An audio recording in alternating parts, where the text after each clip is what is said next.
On m'appelle Uvonne. En celto-ligure, je me suis d'abord fait appeler Ubelka, la rivière dévastatrice. Capricieuse, je peux aussi me révéler généreuse ou avare avec ce qui crée la vie, l'eau que je véhicule. Discrètement, je prends vie dans la montagne de la Sainte-Baume, véritable château d'eau de la Provence. Dans ces grottes et ces interstices, je communique parfois avec d'autres rivières souterraines.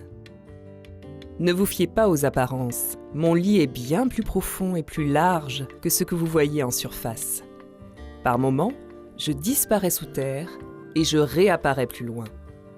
Ici et là, d'autres cours d'eau me rejoignent et me renforcent. Ce sont mes affluents qui, comme moi, concentrent chaque goutte d'eau dans une rigole qui devient un bras rattaché à mon lit. Ensemble, nous parcourons 52 km en direction de Marseille.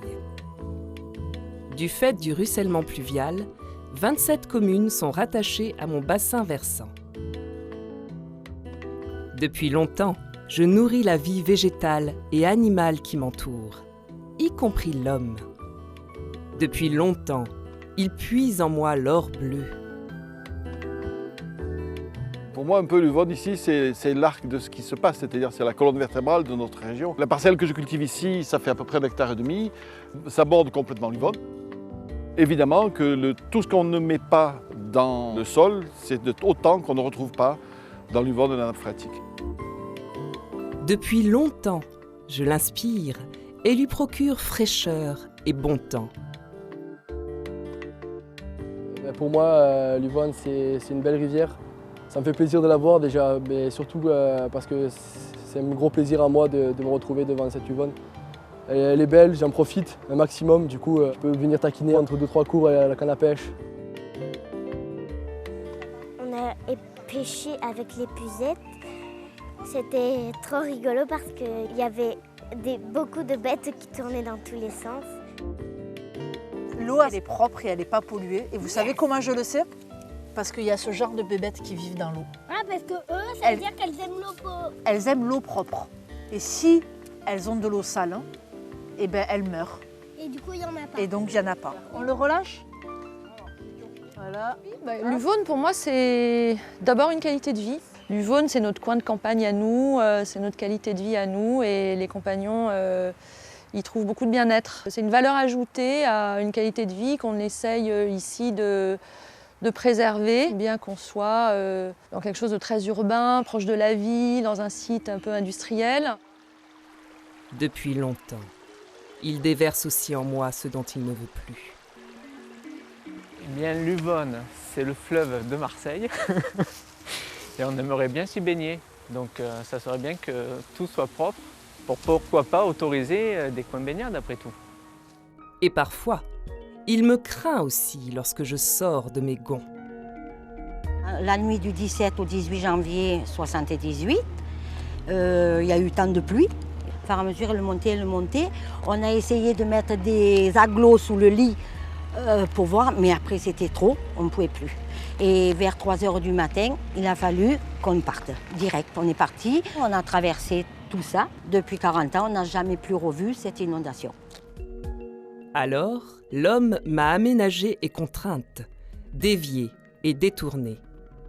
Avec le barrage de la Pugette, il m'a même détournée de mon lit pour protéger les plages marseillaises de tout ce que je reçois, pour que je me déverse dans les calanques. Mais l'être humain ne peut pas grand-chose contre mes humeurs. Quand il pleut fort, je reprends ma route naturelle et je traverse la cité phocéenne. J'entraîne avec moi tout ce que je peux et tout ce que l'homme me donne, à savoir des rejets polluants, issus de certaines activités industrielles, agricoles, d'assainissement et de lessivage de voiries. On me prend aussi pour une décharge à ciel ouvert. S'il est vrai que je ne suis pas inépuisable, surtout avec le réchauffement climatique, mon territoire est alimenté par mes acolytes, la Durance et le Verdon. Mais je suis aussi en lien avec des ressources souterraines considérables, à l'homme de les valoriser.